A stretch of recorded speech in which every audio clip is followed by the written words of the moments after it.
여러분 안녕하십니까? 헬로티비 뉴스입니다. 인천 계양신도시가 3기 신도시 중 가장 먼저 본격적인 분양에 돌입하면서 수요자들의 관심이 쏠리고 있습니다. 이번 주에는 공공분양단지인 A2블록에 대한 본청약이 실시 중인데요. 앞서 분양했던 A3블록 신혼희망타운과 달리 전용면적 59제곱미터부터 84제곱미터까지 주택 크기에 대한 선택지가 다양해졌습니다. 김진재 기자입니다. 3기 신도시 중 가장 사업 속도가 빠른 계양신도시에서 처음으로 국민평형에 대한 분양이 이루어집니다. 이번에 분양하는 곳은 공공분양단지인 A2블록으로 반경 1km 내에 인천 1호선 박촌역이 위치해 있습니다. LH는 이달 16일까지 사전청약 당첨자를 대상으로 본청약을 접수한 뒤에 17일부터 잔여 물량에 대한 특별 공급과 일반 공급을 실시합니다. A2블록은 전체 747세대 중 전용 면적 59제곱미터 539세대, 74제곱미터 178세대, 84제곱미터 30세대로 구성됐습니다. 평균 공급 가격은 국민평형인 전용 84제곱미터가 약 5억 7천만 원, 74제곱미터가 5억 1천만 원, 59제곱미터가 4억 1천만 원 수준입니다. 모든 세대에는 발코니 확장이 기본으로 포함되고 공급가와 별도로 발코니 확장 비용이 추가됩니다.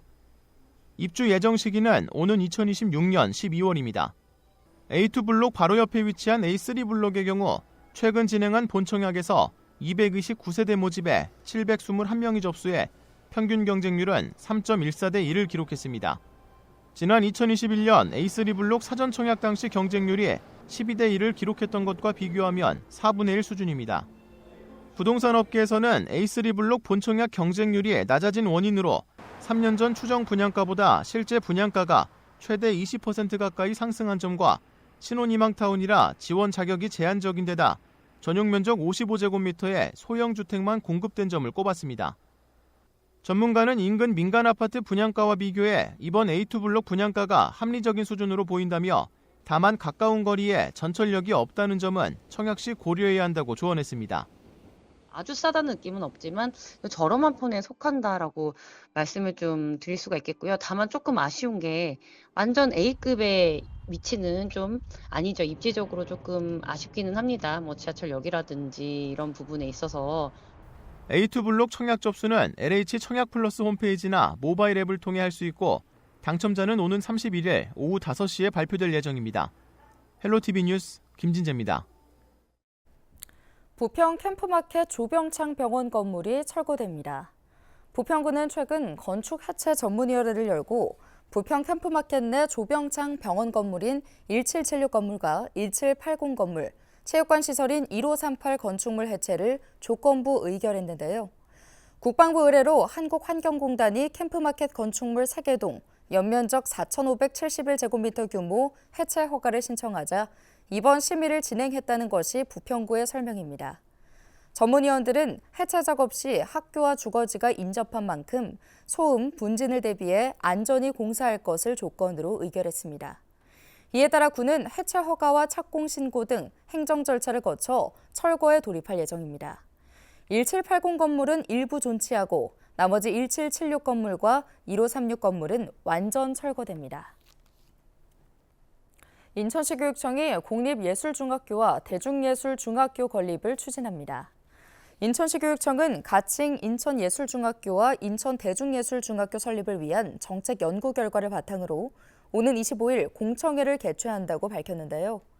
이번 공청회에는 연구 결과 발표와 함께 교원, 학생, 학부모, 지역활동가 총 6명이 패널로 참가해 다양한 교육 주체들의 의견 수렴이 이뤄질 예정입니다. 앞서 도성훈 인천시 교육감은 현재 인천에는 예술중학교가 없어 예술 심화 교육을 원하는 중학교 입학 예정 학생들이 다른 지역으로 이동해야 하는 실정인 만큼 설립을 약속한 바 있는데요. 공립예술중학교는 송도 809에, 대중예술중학교는 부평서중과 부평서여중에 통합된 후 남는 토지에 각각 건립할 예정입니다.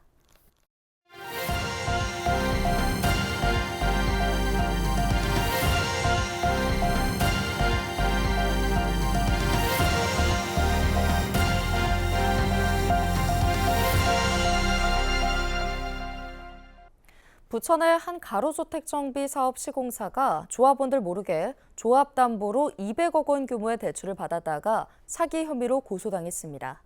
조합원들은 빚까지 떠안고 집에서 쫓겨날 위기에 처했습니다. 이관성 기자의 보도입니다. 가로주택 정비 사업을 통해 지난해 6월 준공한 부천 오정구의 한 아파트 건물입니다. 이 아파트에 들어와 살던 주민들은 올해 5월 한 신탁사로부터 난데없는 퇴거 요청 공문을 받았습니다. 부동산이 담보 신탁돼 있고 무단 점유로 채권 손실이 우려되니 집에서 나가달라는 내용의 공문이었습니다. 한 달 뒤에는 7개 단위 농협으로부터 정비조합이 담보를 제공해 실행한 대출에 문제가 생겼다며 부동산 공매 등 법적 절차를 진행할 수 있다는 통지서까지 날아왔습니다. 상황이 믿기지 않았던 주민들은 은행을 찾아가 사실관계를 확인했고 시공사가 정비조합 담보로 200억 원 규모의 대출을 받았던 사실을 알게 됐습니다. 가로주택 정비사업 조합의 담보 제공은 모르는 일이었습니다. 은행에 제출된 분양계약서도 위조가 된 분양계약서가 들어갔고 그 계약서에 대한 도장, 저희 입주민들에 대한 도장 자체가 다 막도장으로 위조된 도장이었고요. 저희 서명은 하나도 들어가지 않았고요. 금액 자체도 틀리고요. 그리고 이주비 자체가 아예 받지도 않았는데 받은 이주비가 있다고 책정이 돼 있고 은행에서는 그거에 대해서 200억의 대출을 조합원들이 n분의 1로 다 갚아라 이런 상황인 겁니다. 시공사는 조합원들의 동의 없이 보존 등기 상태에서 200억 원 규모의 대출을 얻었던 것으로 보입니다. 주민들은 2억 원이 넘는 내 집값과 추가 분담금까지 내고도 내쫓길 위기에 처해 있습니다. 아파트 주민들은 조합원들이 낸 추가 분담금 45억 원까지 신탁사에 들어가지 않았다며 행방을 찾고 있습니다. 시공사 대표와 조합장은 뚜렷한 입장을 밝히지 않고 있는 상황입니다. 아파트 주민들은 시공사 대표 A씨를 사기와 사문서 위조 등 혐의로 경찰에 고소하고 조합장 B씨도 빈집 및 소규모 주택정비 특례법 위반 혐의로 고소했습니다. 대출 은행들도 A씨를 대출 사기 혐의로 경찰에 수사 의뢰한 상황입니다. 헬로티비 뉴스 이관서입니다. 인천 영종도에 국제학교 설립이 추진됩니다.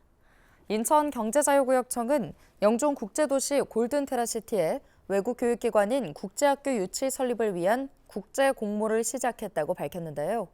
현재 인천경제자유구역 내 국제학교가 없는 곳은 영종이 유일합니다. 현재 송도에는 체듀일가 칼빈 매니토바 국제학교, 청라에는 달튼 외국인 학교가 있습니다. 경제청은 사업 제안서를 내년 1월 10일까지 접수하고 평가를 거쳐 우선 협상 대상자를 선정할 계획입니다. 이후 사업 계약을 체결하고 오는 2028년 또는 2029년 개교를 목표로 추진합니다. 국제학교는 인천도시공사가 중구 운북동 96,093제곱미터를 제공할 예정입니다.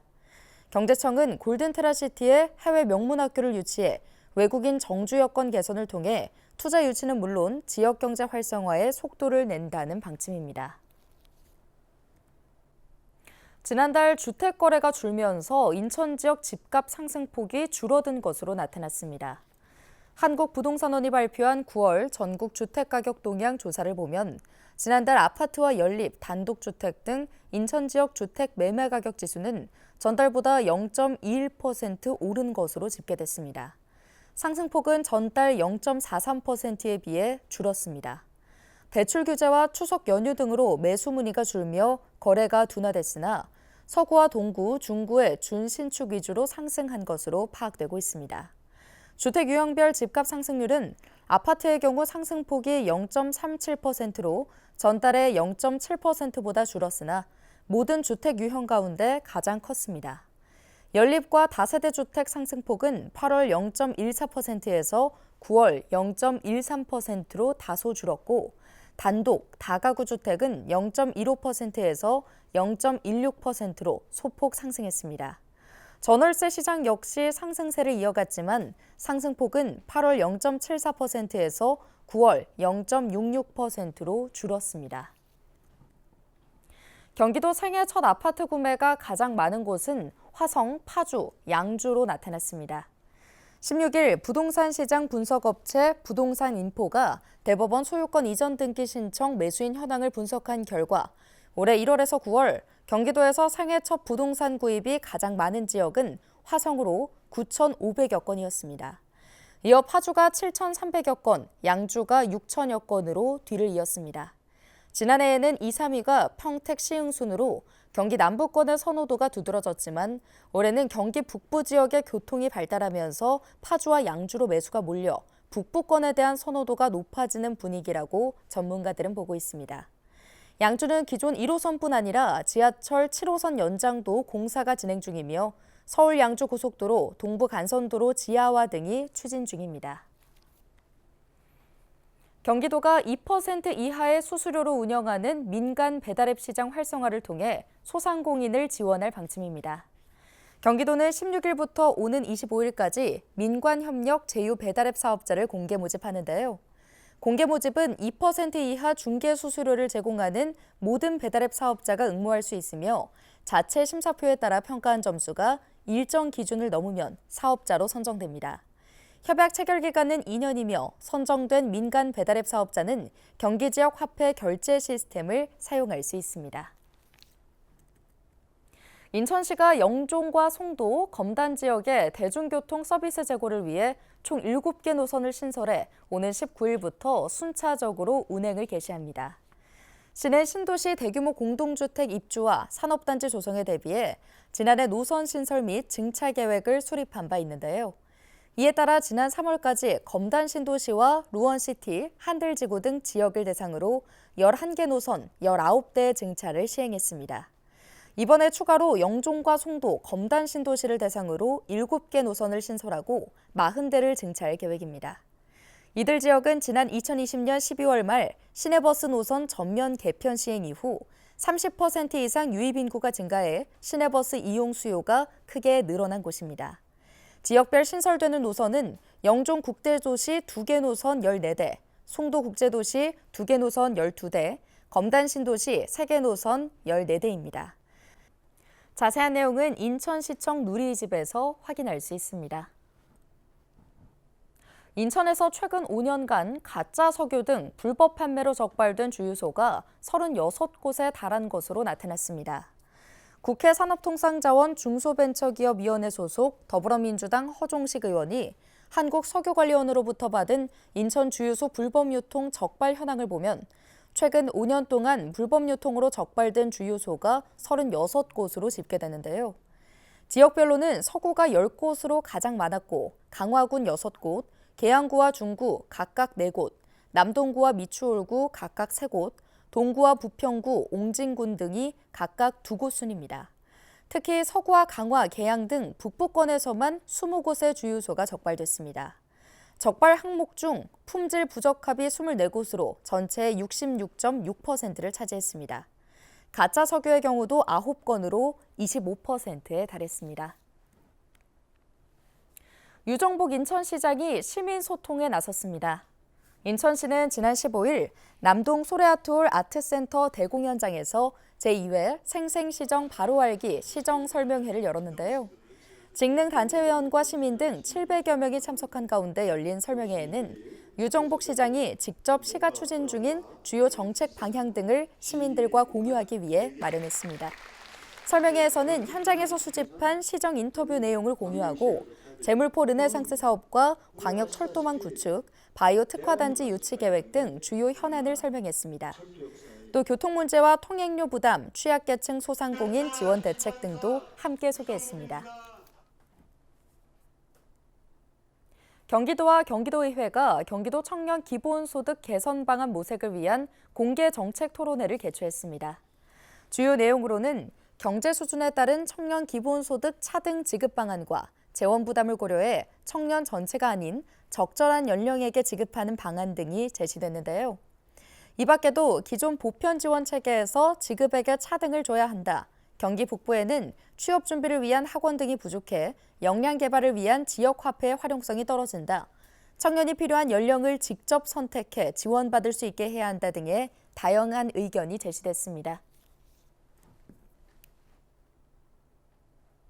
오늘 준비한 소식은 여기까지입니다. 함께해 주신 여러분 고맙습니다.